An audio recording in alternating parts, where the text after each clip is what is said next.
राजनीतिक सामाजिक सरोकार से भरपूर।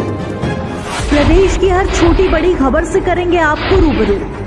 आइए रुक करते हैं आज की खबरों की ओर फटाफट अंदाज में। इसके लिए चैनल को सब्सक्राइब करें और बेल आइकन को क्लिक करें। 7वें दिन श्री कृष्ण ने मित्र सुदामा के बारे में मित्रता की मिसाल पेश की, जिसमें भक्तों की आंखों में से आंसू टपकने लगे।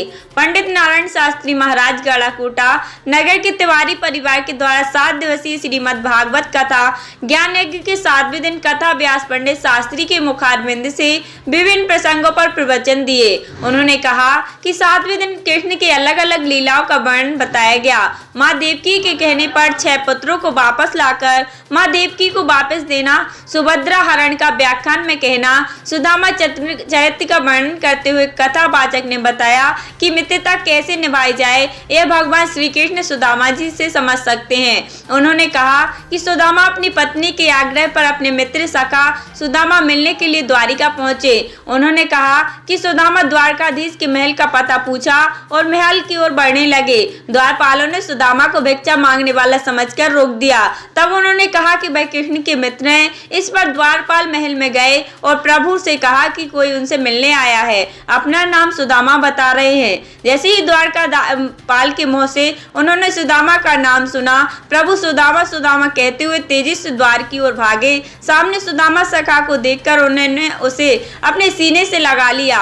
सुदामा ने भी कन्हैया कन्हैया कहकर उन्हें गले से लगाया। दोनों की ऐसी मित्रता देखकर सभा में बैठे सभी लोग अचंभित हो गए। कृष्ण सुदामा को अपना राज सिंहासन पर बैठाया और मित्र के पांव में कांटे और छाले लगे हुए थे। तो भगवान श्री कृष्ण ने अपने आंसुओं से उनके चरणों को धोया और अपने गले से दुपट्टा निकालकर उनके पांव पोंछे। तब दोनों की आंखों से आंसुओं की धारा बह रही थी और भगवान श्री कृष्ण की पत्नियां यह दृश्य देख रही थी। दृश्य देखते देखते रुक्मणी, जामवंती, सत्यभामा की आंखों में से आंसू बह रहे थे। उनकी मित्रता को देखकर पठानियां अचंभित एवं उमंगता से उनका स्वागत किया। कथावाचक पंडित नारायण शास्त्री जी ने मुखारबिंद से उसे भक्तों ने इस प्रसंग को सुनते ही भक्तों की आंखों से आंसू टपकने लगे। उन्हें कुबेर का धन देकर मालामाल कर दिया।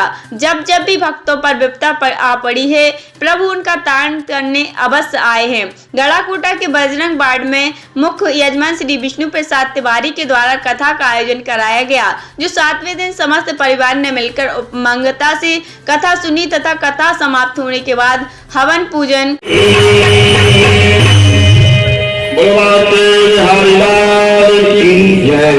द्वारकाधीश महाराज की जय।